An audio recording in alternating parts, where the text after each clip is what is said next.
Мен атым Гүлнура. Мен кесим боюнча экономист. Бишкекте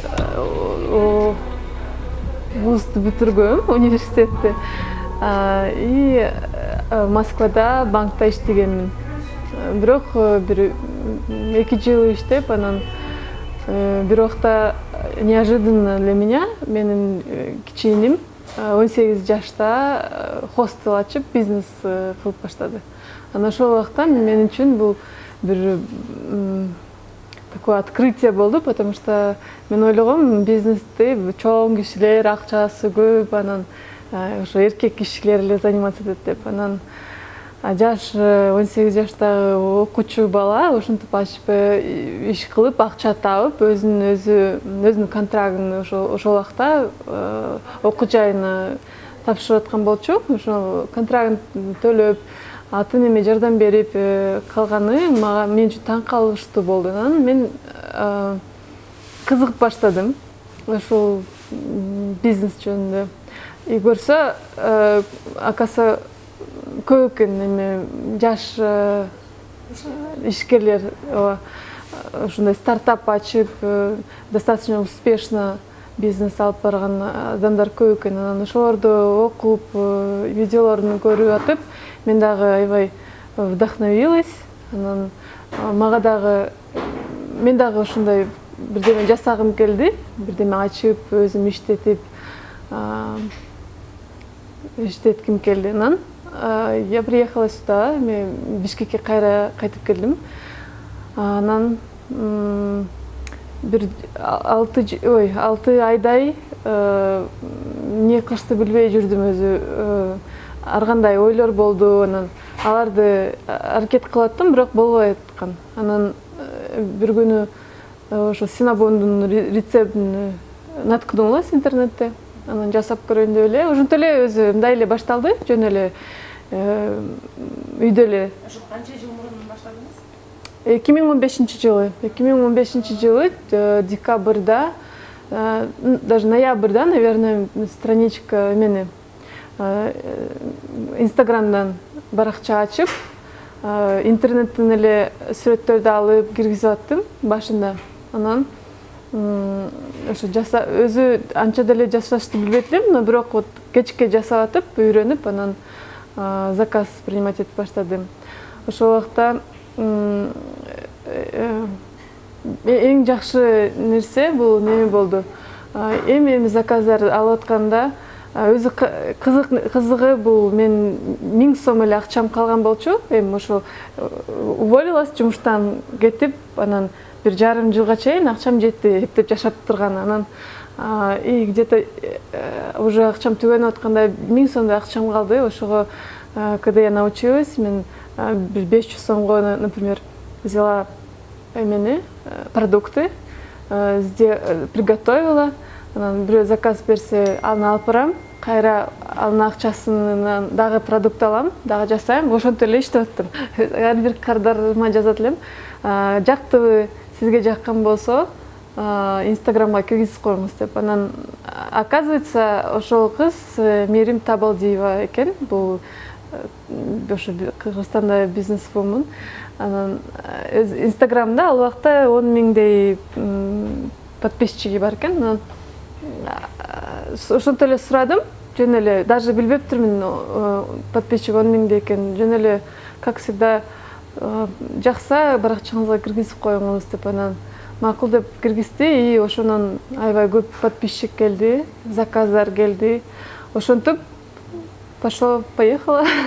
В общем, заказдар түшүп баштады. Мен көп нерсе болду. Бир жарым декабрь, январь, получается, где-то 1,5-2 ай иштедим үйдө эле.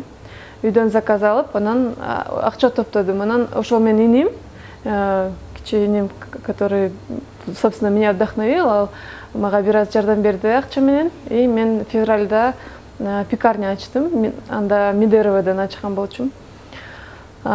Кичике эле пекарня болчу. Анан аны дагы 1,5 жылда иштеттим. Кийин кыйынчылык башталганда мен кыйынчылыктан коркуп жаап үйдөн кайра иштеп баштагам. Мен күткөндөй выручка көп эмес, мындай бирдей эле болуп да, мен күткөндөй көбөйгөн жок. Анан мен ойлодум, азыр бир аз дагы ушинтип отурсам, эмеден вдруг аренда чыкпай калат, вдруг зарплатаны бере албай калам ишкерлеримдин деп, ошондон коркуп жаап салдым сразу элечи.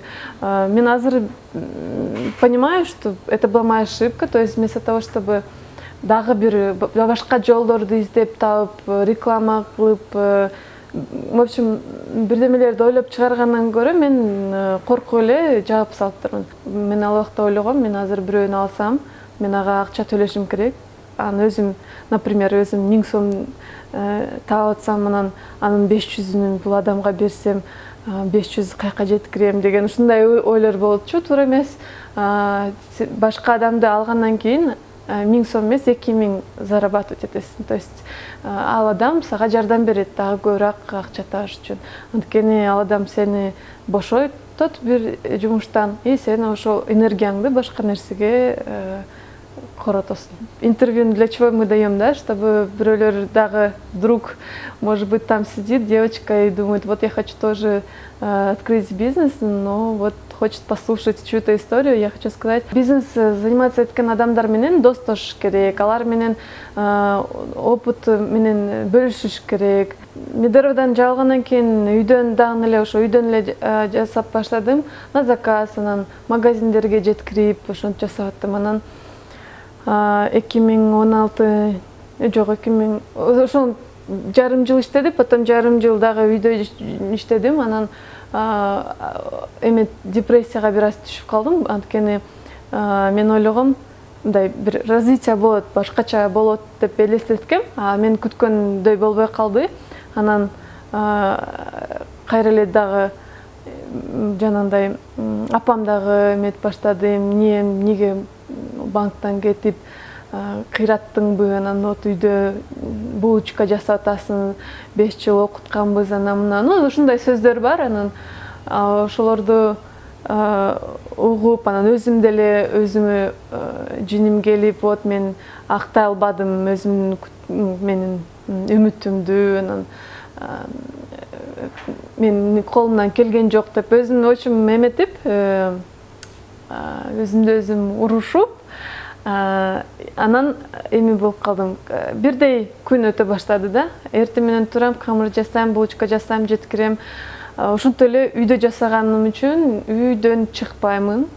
Жалаң эле ошо булочка жасамай, коллектив жок. Например, азыр жумушка келесиң, коллектив менен иштешесиң, бир аз башкача жашоом башкачараак өтөт. Анан обязательно отдых керек экен, бир жактарга достор менен барыш керек экен. Ал убакта мен деген азыр не могу позволить себе, мне азыр иштешим керек, акча керек, зарабатывать этиш керек. Анан ошондо эле ойлогом, ушундай кафе-пекарня ачамын деп. Анан ошого аракет кылып азырына күтүп туруш керек, иштеш керек. Азыр ладно, бар жокту пауза коюп туруп иштеймин, анан болот деп ошондой пауза коюлуп калган. Чындап эле эч кандай личная жизнь жок, анан достор менен да бир жака барыш жок. Только ошо булочка жасамай, болгондо да үйдө жасамай, көчөгө только доставкага чыгасың. Ошентип эме болуп калдым. Ну вот просто апатияга түшүп, депрессияга түшүп, ушул экен да, болду экен да, башка нерсе колумдан келбейт экен да деп өзүмө ишеничим жоголуп, анан ушундай психологический состояние анча эме болгон эмес. Анан ошондой башталганда мен уже түшүндүм, в общем, много ошибок совершила, и я подумала, мындай кылгандан көрө мен буну башка бирөөгө сатайын, бизнести башка адам алып кетсин, бул нерсе дальше кетсин деп кааладым да, потому что мен азыр мындайды погублю деп ойлодум ошол убакта. Анан вот ошо бизнес сатышты чечтим. Меме болду, бир-эки случай болгон, когда бирөөлөр менен партнерство кылып иштейинби деп, анан бирок өзүм да көп аракет кылбаптырмын азыр ойлосом. Бирөө, может быть, будем работать, ну да, давай, ну мындай эле көп деле аракет жок, анан ну можно, то есть я все время ждала, что бирөө келет да мени куткарып кетет деген күтүп отурганмын. Анан өзүм жакшы аракет кылбай, потом болбой, 1-2 ай болбой эме болгондон кийин сатышты чечтим дагы и сатканмын бизнести. И уехала в Москву обратно. Москва кайра кеткем, кайра банкка вернулась и ата-энем каалагандай банкта иштеп калганмын. Бул жерде биринчи убакыт мен кеткенден кийин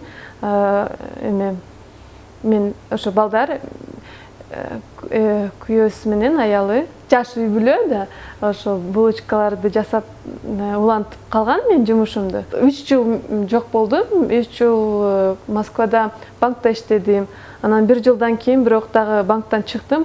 Бир тренингке барып келдим, бизнес тренингке. И ошол жерде аябай бир мотивация алып, заряд алып, анан мен ошондо түшүндүм, что менде мечта, максат болгон экен. И ошол максатты мен аягына чыгарбай предала. Ошол эле тренингде көп жакшы адамдар менен таанышып, достошуп калдым, алардан көп нерсени үйрөндүм. Ойлодук, жөн эле Бишкекке 1 айга дем алганы деп ойлогонбуз башында. Анан келгенден кийин бияк жагып, дагы бир аз көбүрөөк калып калайлык деп калдык. Бирок келгенден кийин вот мен Феде рассказала, что вот биякта мен булочка жасайтчумун. Ушундай вот страничкам болчу, анан мындай деп айтсам, анан баштабайсыңбы дагы? Карачы, эч ким жасабайт экен. Дагы кайра баштабайсың деп калды. Анан страничку восстановила, Инстаграмдагы ошол эле страничкамды. Анан биякта мен досум менен көрүштүк. Вот ушул кафенин, бул кафени иштеткен болчу мурун. Бул жерде самсы, шаурма ушундай жасаган эме заведение болчу. Анан ошол досум менен көрүшүп калдык дагы. Жөн эле чисто случайно, мындай специально эмес, сүйлөшүп эле. Анан ал айтты, вот ошол азыр немеге ал просто новогодний каникулга жабылган экен, оказывается. Анан мен айттым, давай сен кухняң бар экен, кафең бар экен, давай булочканы менюга кошобуз, давай ушинтип баштайлык деп калсам, давай деп калды. Анан давай деп ага айтып берсем, ал мен мурун иштегенимди көргөн, ошо 2015-16 жылдарда иштегенде. Анан ал аябай мага жакшы болгону, менин ушу эмеме ишенди, идеяма. Айтты, мен сага полностью кафени берем, давай иштетейлик. Мен бүт ошо самс бүт баарын жаап, полностью сага кафени берем, чогуу иштетейлик. Только ошо булочкаңды, сен идеяң мага жагат, алыска барса болот деп ошо эме колдоду мени дагы. Анан биз үчүн бир аз дагы акча керек болчу, анткени дагы бир аз бир-эки переделать этип, оборудование сатып алып, анан ошо рекламага дагы акча керек болчу. Анан акча издеп баштадык экөөбүз.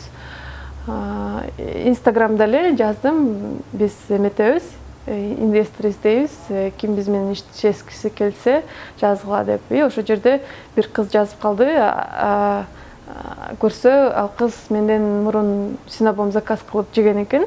Ошентип ал келип калды, ал менен тааныштык, сүйлөштүк. Ал дагы аябай ишенди, ушул идеяга жакты, иштей турган болдук. Ошентип үчөөбүз кошулуп иштей турган болдук. Бул жерде бирөөбүз кафесин берди, бирөө мен идея менен келдим, бирөөбүз акча менен эме болуп, в общем, силы объединили и кайрадан ушул кафени Синабум деп кафе-пекарняны жаңылап ачтык. Бизнес баштаган адамдар, баштагысы келген адамдарга мен айтышым, эч нерседен коркпосун.